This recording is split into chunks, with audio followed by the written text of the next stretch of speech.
欢迎来到眼见古今，本期故事将带您走进距今2500年，一座规模空前的船棺墓葬群，去揭开一段神秘的古蜀文明。2016年9月的一天，伴随着成渝城市群的飞速发展，成都市青白江区的工程也在连续破土动工。青白江区是成都沟通北方的交通要道，因此各种物流园也在当时如同雨后春笋般破土。不过，在大湾镇某个物流园的施工现场，建筑工人却挖出了一个奇怪的东西。按理说，工地挖出各种稀奇古怪的东西并不少见，但今天工地挖出的这个东西，就算是工龄最老的大哥也认不出是什么。他们挖出的是一艘怪异的船，整个船体上都刻有花纹。这些木头最长的有7米，最短的也有4米，相当于好几个成年人的身高，而且质地异常厚重。几个施工队的成员忙活了半天，才堪堪地抬出了一艘船。这艘船的重量非常夸张，10几个成年人抬起来都非常吃力。这种重量的船用来下水肯定是会直接沉底的，根本不可能浮起来，而且这艘船的船舱极为狭小，根本坐不上去人，更是像一口棺材，人躺进去大小是刚刚好的。施工队自然有人认出这东西很有可能是文物，于是就加快了挖掘的进度，想要看看挖出的这艘船到底是巧合，还是地下真有什么东西。在中国西安曾经有过这样一句话，随便一铲子下去就能挖出一个王侯的墓来。因此西安地区的开发商都有了经验，每次动工都是抱着考古的心态，随时准备转移阵地。而今天这种一铲子挖出稀罕物的事情也落到了成都头上。成都作为古蜀文明的发源地，其文化底蕴自然不必多说，挖出文物也是常有的事。毕竟如果一个工地出现了文物，那这个工程可能接下来要面临的就是重新选址。所以众人也没有懈怠，想看看这一艘船到底是偶然出现在这，还是这片土地下有更大的秘密。但随后的挖掘却让整个施工队彻底傻了眼。他们先后挖出了整整60艘这样的怪船，并且摆放的方向全部一致，都是由南到北进行摆放的。虽然工程队的人成天和土地打交道，但也从来没挖出过如此奇怪的东西，而且这东西坐北朝南，从头到脚都透露着一股神秘色彩。工程队也意识到这件事绝对不简单，没准这酷似船的东西真的是棺材，因为摆放如此整齐，还埋在地下的，除了棺材还能是什么呢？很快，成都考古研究所的精英队伍就来到了现场，并且对施工现场进行了勘探，最终确定了物流园的施工场地正是一处古代的墓葬群。考古队迅速接手了现场，并且对墓葬进行了抢救性挖掘。而施工队之前挖出的船也被送到了考古专家那里进行研究。最终专家发现，这是一种古代的殡葬方式，叫做船棺，的确是一口棺材。而这口棺材的木材更是奢侈，用的是楠木，有些棺材甚至用上了金丝楠木。虽然成都盛产各种楠木，但能用到如此楠木殉葬的人毕竟是非富即贵，看看现在楠木家具的价格就可见一斑。因此人们对墓主人的身份也有了许多各种各样的猜测。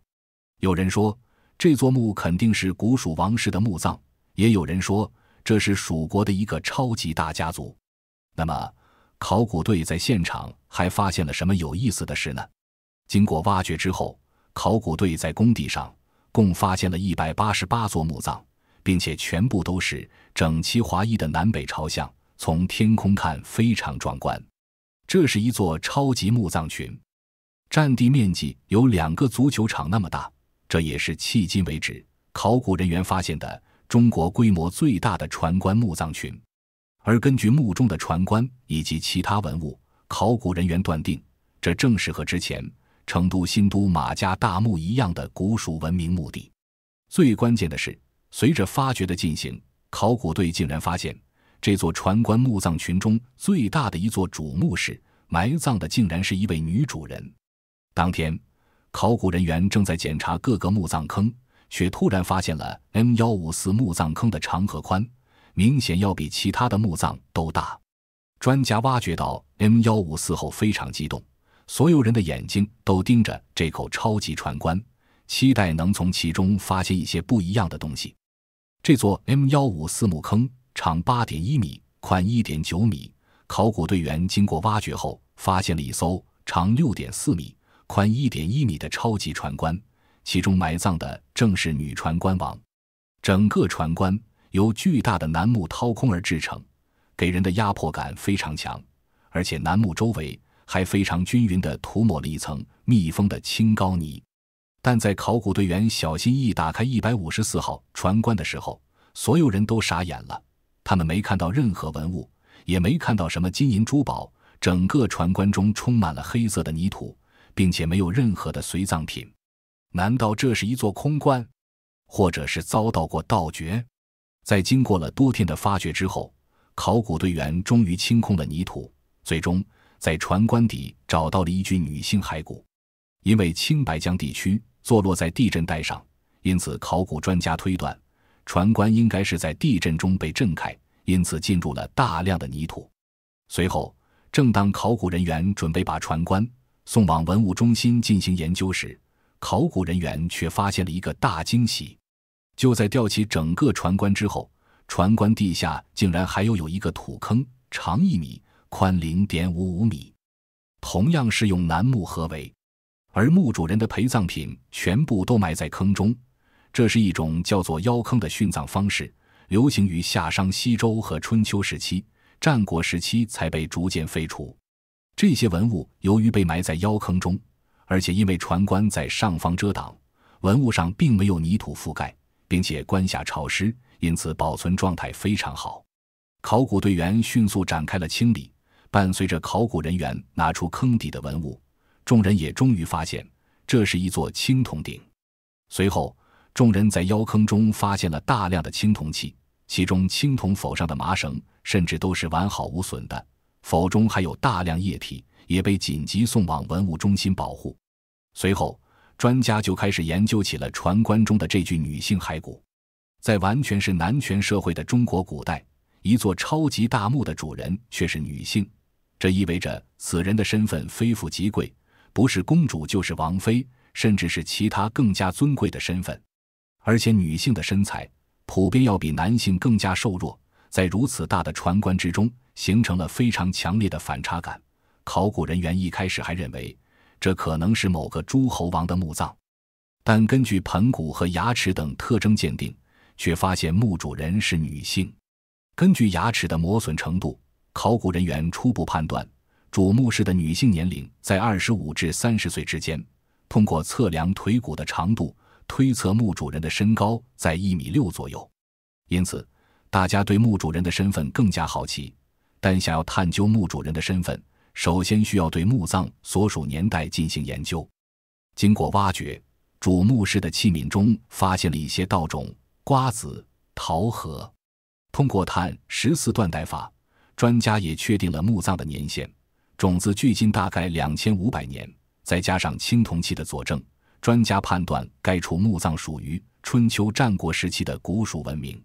而且这些船棺也并非一次性下葬的，而是春秋战国时期多次下葬的。因此专家推断这处大墓很有可能是一处家族墓地，也就是古蜀文明中显赫的家族或是皇家贵胄的墓地。在女船棺王的墓室中，考古人员还挖掘出了其他有意思的东西。负责挖掘的考古队员击铲子下去，发现除了金铁碰撞的声音，还有敲击木器的声音。随后考古人员不仅发现了成套的青铜器，还发现了一张漆床和一个双联耳杯以及其他各种漆器。这些漆器非常精美，甚至历经了几千年，上面的漆依旧没有褪去。漆器以黑为底，上面涂有赭、朱等颜色，上面还有龙纹、凤纹等装饰纹样。这个双联耳杯更是全国首次发现的器型。专家认为这是当时新婚用来供饮交杯酒的器皿，同样是只有贵族才能用得起。当然还有不得不提到的，雕刻彩绘修漆木床。这张床长近2米，宽约1米，代表了古蜀国在漆器上的高超造诣。春秋战国时期，中国绝大多数百姓都只能保证温饱，这种带装饰的器型绝非寻常人家能用起的，更别提是用来殉葬。而且这些漆器上有明显不属于巴蜀文化的纹样，巴蜀文化的图腾是蛇、竹子、鱼蹼等，但大墓中的漆器上的纹样明显不属于这些，这让考古人员感到很困惑，为什么古蜀国墓葬会出现不属于巴蜀文化的文物特征呢？此外，大墓中还出土了形态各异、功能多样的青铜器，从鼎、立、仪、盆、否、盐等厨具、餐具到青铜剑、青铜戈等锋利的兵器，一应俱全。而大部分的青铜器都是青铜厨具或是盛放食物的器皿。专家推测，或许她生前是个十分热爱美食与烹饪的女性，死后才希望把曾经喜爱的整套烹饪工具都带去与自己陪葬。而在墓葬中殉葬兵器，也同样是商周和春秋战国的一种殉葬文化。古人认为，兵器可以很好地保护死者，让他们在另一个世界也能够保护自己。这些兵器上也同样带有不属于巴蜀文明的图样，器型也和战国时期其他地方出土的兵器高度相似。最令专家感到欣喜的是其中青铜鼎上的痕迹和古蜀文字，并且在女传官王墓室出土的很多青铜鼎上面竟都有修补的痕迹。专家们仔细观察这些修补痕迹，发现它们并非随意为之，而是经过了精心的设计与打磨，使得修补之处与整体完美融合，几乎看不出任何瑕疵。这就证明古蜀国的这批青铜器是一直沿用下来的，并不完全是春秋时期制造的，很有可能在更早的时候，他们就已经和中原大地进行了沟通和交流。而经过专家鉴定，这些青铜器和漆器上的纹样包含秦、楚甚至草原游牧民族的文化。经过了不断挖掘，整个青白江传官墓葬群的188座墓中，先后出土了青铜器540件，陶器500余件，漆木器40多件，以及印章8枚。正所谓蜀道之难，难于上青天，在交通并不发达的古代，入川蜀之地其实是非常困难的，而想要劳心劳神运送这些精美的青铜器和漆器，除了皇室贵族的朝贡之外，根本没有其他可能。大墓中还出土了仅有女性才应该拥有的青铜器，例如青铜带钩、铜环、双鱼配饰。除此之外，考古人员还发现了8枚奇怪图样的印章，但是这些印章上的图案至今仍然是一个谜，没人能够解答印章上的图像到底代表什么。古代的女性是一般情况下是不可能从政的，所以印章的作用应该不可能说御笔朱批、落款盖章。而且整个墓葬群中最大的一座，墓主人就是这位女性，其他的男性墓地位自然不可能比女传官王的身份更加显赫，也断然不可能是批阅公文用的印章。因此专家认为，这些印章很有可能象征意义大于实际意义，应该是充当某种身份象征或是护身符的作用。再来说说器皿中残留的部分种子，这些种子可能有2种象征意义，要么就是已经腐烂的瓜果，只剩下了种子，要么就是放到墓葬里的就是种子，寓意就是死者到了那边也能生活富足。但是此时又有一个新的疑问产生了，古蜀国显然是一个陆地文明，水文也并不发达，为何会采用所谓的船官呢？成都平原一直以来都只有锦江在灌溉，锦江也不算是大江大河，按理来说成都的船文化和造船业应该并不发达才对，怎么古蜀周边会如此流行船官呢？其实古蜀文明应该叫做巴蜀文明，蜀文明不仅包含成都平原，还包含多山多水的重庆，而且春秋战国时期的锦江也远远不像今天这般宁静。关于四川地区的形成，有一个流传甚广的说法。据说在商周和春秋时期，这里还是一片溪流纵横、水网密布的湿地。然而随着岁月的流逝，地质和气候的变迁，这些溪流逐渐汇聚成河，最终形成了如今我们所见的四川盆地。成都平原的富庶源于锦江的灌溉，但在战国时期，李冰父子修建都江堰之前，锦江和岷江的江水没有都江堰的分流，因此造成锦江长期泛滥，水患也让古蜀国的居民非常头疼。岷江的落差和水量都很大，因此水流湍急，到了一马平川的成都平原更是一泻千里。并且巴蜀文明中的巴，也就是今天的重庆市，一直以来水文化都非常繁盛。所以古蜀文明之所以热衷于船官，是因为他们生活的那个年代，成都平原经常洪水泛滥，化为泽国，船也是他们常用的出行方式。古蜀文明相信，船官可以承载死去亲人的灵魂，让他们在另一个世界也能够畅行无阻，也象征着生命的不断延续。成都平原自古盛产楠木，楠木长得较为巨大，只需要挖空就可以造出船棺，而不需要其他的拼接等工艺。这种方便也进一步促进了战国之前船棺的发展。当然，随着战国时期都江堰的建成，成都平原的水患得到了彻底的治理，锦江至今未再泛滥过一次。随着锦江的水流放缓后，造桥的难度也降低了许多，因此桥梁也逐渐取代了船只。而且古蜀王城面积和今天的成都市没法比，横跨锦江也并不是城市建设的刚需。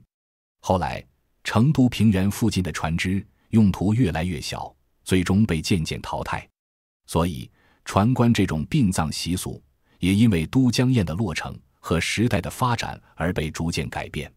到了春秋战国之后，成都平原已经完全淘汰了船棺这种殡葬习俗，毕竟船都不用了，船棺也不可能继续存在。船棺也是逐渐发展的，一开始是直接随船下葬，后来发展成了这种船形棺材，再到后来销声匿迹。所以只要发现船棺，考古队员几乎就可以断定墓葬的年代一定是在春秋战国之前。其实成都不止发现过这一处船棺葬，前前后后共发现了4处规模巨大的船棺墓葬群，它们都是春秋战国时期的墓葬。而且这4处墓葬在某些地方还有千丝万缕的联系，甚至可以帮助考古学家来确定墓葬中女主人的身份。1980年3月，成都市新都区挖出了一座长 10.45 米、宽 9.20 米的马家大墓。2000年，成都又在市中心的青羊区商业街挖出了17口船棺，其中最大的长达 18.8 米，直径 1.7 米，重达整整10吨，同样是整根楠木一体成型。下葬者为了避免棺木下沉，甚至还铺垫了整整15排的枕木，此等奢华的墓葬在整个古蜀墓葬中都算是独一无二。当时考古人员和吃瓜群众同样震惊，因为船棺的体积实在太过夸张，甚至比有些墓室都大。2016年9月，考古队又在成都市蒲江县发现了60座战国时期的船棺，整个墓葬群的占地面积高达1万平方米。而这4座墓葬其实有着非常重要的联系，在马家大墓和商业街船棺中出土的文物，其中纹样和青白江墓群的非常相似，甚至可以说是一模一样。并且这2处墓葬出土的漆器，无论是颜色还是工艺，都是如出一辙。而且这4座墓葬都出土了已经碳化的稻种、果核等。当然其中最为重要的是商业街出土的超级船棺王，这口船棺也是迄今为止中国出土的单个面积最大的船棺，比视频前面讲的女船棺王面积还要大。这口船棺上刻有一个太阳形的图腾，和如今代表成都市的太阳神鸟图腾非常相似。而且船棺王中还出土了一枚印章，只有戒指大小，上面刻有一个王的象形文字。这其实已经能充分证明，这口传官王的主人正是古蜀国的国王或王子，也就是古蜀开明王朝的皇室。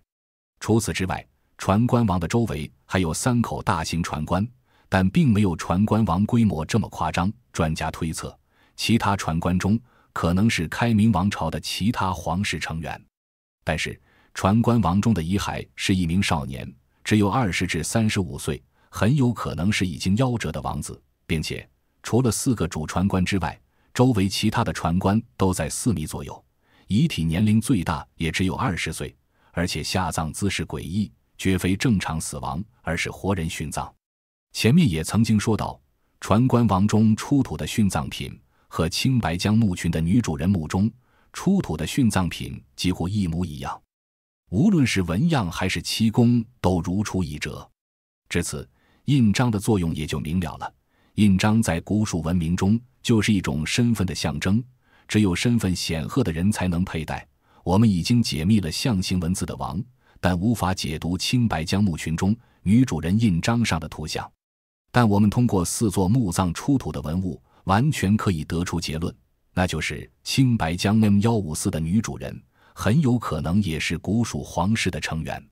因为除了传官王之外，青白江 M154 中发现的传官也是非常大的。很明显，古蜀王国有以传官大小确定身份的习俗，开明王朝的皇室成员传官也都和 M154 的女主人差不多。《蜀王本纪》中记载，古蜀文明的国王叫做鳖灵，是荆楚人。据说鳖灵死后，他的尸体顺江而上，随后在成都复活，并且见到了当年的蜀国国王杜宇。杜宇见此人气宇不凡，并且对治水有独到的见解，于是将鳖灵立为宰相。公元前666年，鳖灵在蜀国治水有功，杜宇遂直接将蜀王的位置传给了鳖灵。鳖灵取代了望帝杜宇，在成都平原开辟了一个新王朝，称为开明王朝。开明王朝统治蜀地300多年，最终于公元前316年被秦灭国。在这段漫长的历史中，锦江依旧泛滥，而鳖灵顺江而下的传说也给古蜀的开明王朝带来了传官这一殡葬习俗。《后汉书》以及《思玄赋》中也都记载了鳖灵的这段故事。鳖灵死后顺水而上再复活，肯定是神话传说，但如此多的古籍中都记载了鳖灵，可见确有其人。而鳖灵是荆楚人，他把荆楚文化带来巴蜀，这也就可以完美的解释为何古蜀王室的殉葬品中有那么多秦楚文化的纹样。因为开明王朝的开国蜀王都是荆楚人，后续蜀王自然会相继效仿。开明王朝后续的蜀王自然是鳖灵后裔。开明王朝先后历经11位蜀王，而商业界的传官王中就是其中蜀王的一位王子，或是早夭的一位蜀王。我们今天讲的青白江传官群，以及蒲江传官群，还有商业街传官群，很明显都是家族性墓葬。其中青白江传官群先后往同一个地方下葬了188口传官，更是无比有力地佐证了这一点。在人数并不多的古蜀国，有能力先后下葬188口传官，并且拥有如此精美陪葬，陪葬品还和蜀王一样，除了蜀国的公主或王妃，还能有谁呢？不过青白江墓葬群的女主人是公主的可能性其实大于王妃。首先，青白江传官女王中女主人的年龄在25至30岁之间，身高160厘米，在如今的川渝地区算是高大。如果放到营养不良的古代，女性能长到这个身高也算是非富即贵。但是如果女主人是王妃的话，应该会葬在蜀王边。夫妻合葬是整个中华民族的习俗，即便是在春秋战国也同样如此。而且这个女主人作为王妃也有些太过年轻了，所以 M154 中的女主人很有可能是尚未婚配的一位开明王朝公主，因为某种疾病早夭。蜀王自然是非常伤心，于是用这种超级规模的仪仗将小公主葬在了如今的青白江地区。值得一提的是，青白江墓葬群中的传官并没有发现殉葬的痕迹，这里很有可能是一处完整的蜀国皇室墓地。但这里依旧有一个疑问，那就是如果墓主人真的是一位小公主，那么为何会葬在距离都城较远的青白江地区？青白江地区距离如今成都主城区的中心距离超过30公里，即便是放在今天都算是成都市郊，在那个年代也不可谓不远。而且同样是皇室成员的蜀王、王子就葬在了市中心。商业街的蜀王、王子、船官位于如今成都的正中心，也是曾经蜀王王城的所在地，距离成都市的地理中心天府广场不到1公里，是真正的皇城根下。这就又让 M154 的女主人身份有些存疑，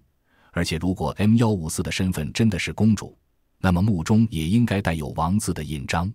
所以 M154 的女主人应该没有公主那样尊贵，可能是古蜀国王室的其他成员，但同样身份尊贵，所以没有葬在皇城附近，但仪仗依旧不减。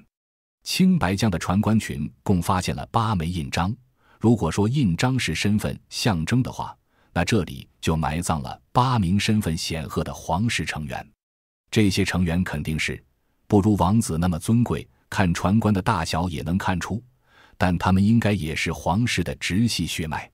商业街船官中的陪葬品同样出现在了青白江船官中，也足以证明这些人身份尊贵。所以青白江墓葬群的女主人应该是古蜀某位王爷的公主，而非蜀王的公主，或者是王爷早夭的王妃，因此才会埋葬在较为偏远的青白江地区。